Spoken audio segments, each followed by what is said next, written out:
Hello everyone, আসসালামু আলাইকুম। কেমন আছেন সবাই? আই হোপ সবাই ভালো আছেন। যাই হোক, আজকে একটা ছোট্ট মিনি ব্লগ শেয়ার করবো তোমাদের সাথে। সেটা হচ্ছে আমার রান্নাবান্নার ভিডিও। হ্যাঁ, তোমরা কিন্তু দেখবা, দেখে তোমাদের মতামত শেয়ার করবা। আর যারা আমাকে এখনও সাবস্ক্রাইব করো নাই, তোমরা সাবস্ক্রাইব করে দিও, কেমন? আর আমি আজকে হচ্ছে সাদা ভাত করব, তারপর হচ্ছে আলু দিয়ে মুরগি ঝোল ঝোল একটা রেসিপি করব। ব্যাস, আজকে এটাই করব। আর ঘরে কি কি কাজ করি তোমাদেরকে দেখাবো। চলো চলো চলো। শুরুতেই আমি হচ্ছে আমার রান্নাঘরে চলে যাই, যেহেতু আজকের ব্লগটা রান্নাঘরের নিয়ে হবে। আমি সব সময় আমার হচ্ছে প্লেট বাটি এগুলা ধুয়ে ফেলি, কারণ হচ্ছে আমি এগুলা ধোয়া না থাকলে রান্না করতে যাইতে আমার একদমই ইচ্ছা করে না। আমি পুরো ঘর গুছাইয়ে, তারপরে ঝাড় দিয়ে, তারপরে যেখানে যেখানে মুছতে হবে ওখানে মুছে টুছে তারপরে হচ্ছে আমি রান্নাতে যাই। এর আগে আমি শুরুতেই যেটা রান্না করব সেটা ভিজাই রাখি। আমি অলরেডি মুরগিটা ভিজাই রাখছি। এই মুরগির লেগগুলো আনছিলাম, ব্রেস্টটা আনছিলাম মূলত আমি গ্রিল করে খাওয়ার জন্য। বাট আজকে যেহেতু আমি একটা প্ল্যান করছি, সেই প্ল্যানটা তোমরা অবশ্যই পরের ব্লগে দেখবা। তো এই জন্য আজকে আমি এটা রান্না করে ফেলবো, যেহেতু আমার ঘরে তেমন একটা সবজি নাই, তো আমি এটাই রান্না করব আজকে। আমার হচ্ছে রান্নাঘর দেখে তোমরা তেমন কোনো মন্তব্য করবা না। যাই হোক, এখানে আমি হচ্ছে চাল নিয়ে রাখছি। আমি চালটা ধুয়ে আজকে রান্না করব, আর আলাদা গরম পানি করব, কারণ সব সময় আমি চাল আর পানি একসাথে দিয়ে দেই। এখানে আমি আলু, তারপর হচ্ছে পেঁয়াজ, তারপর হচ্ছে টমেটো একটা এরকম ধুয়ে রাখছি, কেটে কুটে সব রেডি করে রাখছি। এখন শুধু রান্নাটা করব। আর এদিকে সব মুছে ফেলছি, সব ধুয়ে ফেলছি।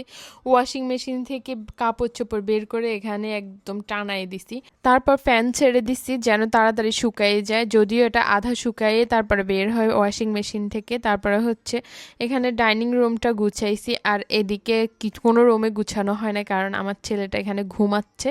যাই হোক, আমি ফাইনালি রান্নাতে চলে আসি। এখানে হচ্ছে আমি চালটা দিয়ে দিছি পাতিলে, তারপরে হচ্ছে এদিকে আমি মুরগিগুলা ভেজে নিচ্ছি একদম লাল লাল করে। আমি এটা একদম লাল লাল করে ভেজে নিব। আর এভাবে ভেজে রান্না করলে আমার হাজব্যান্ড অনেক পছন্দ করে, তো ওর পছন্দ মতোই আমি সবসময় রান্না করার চেষ্টা করি। এখানে 2টা মুরগির ব্রেস্ট ছিল, তারপর লেগ পিস ছিল। যাই হোক, আমি রান্নাতে চলে আসি। এখানে বড় বড় 2টা পেঁয়াজ একদম কেটে নিছি আমি।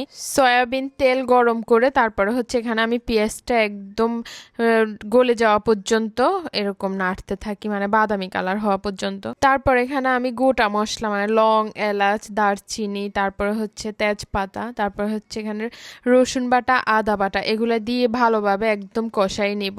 একদম তেলটা মানে ভেসে ভেসে উঠা মতো ইয়ে করে নিব। তারপরে হলুদ, মরিচ, তারপরে হচ্ছে ধনিয়া গুঁড়া, তারপর জিরা গুঁড়া এগুলো দিয়ে আমি একদম নাড়াচাড়া করে তারপর এখানে হালকা পরিমাণে একটু করে পানি দিয়ে দিব, কারণ আমার মশলাটা যদি জ্বলে যায় সেজন্য।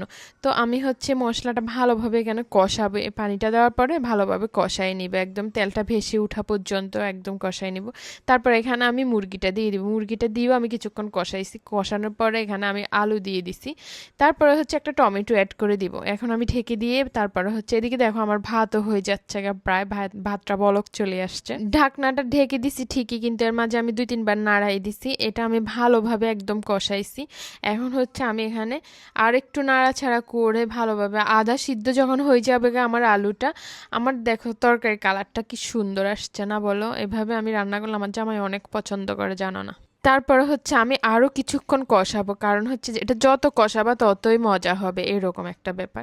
তো যাই হোক, এই তো আমি 5-15 মিনিট কষানোর পরে তারপর এখানে পানি দিয়ে দিব ওজন মতো। এখানে পরিমাণ মতো পানি দিব, আহামরি বেশি দিব না।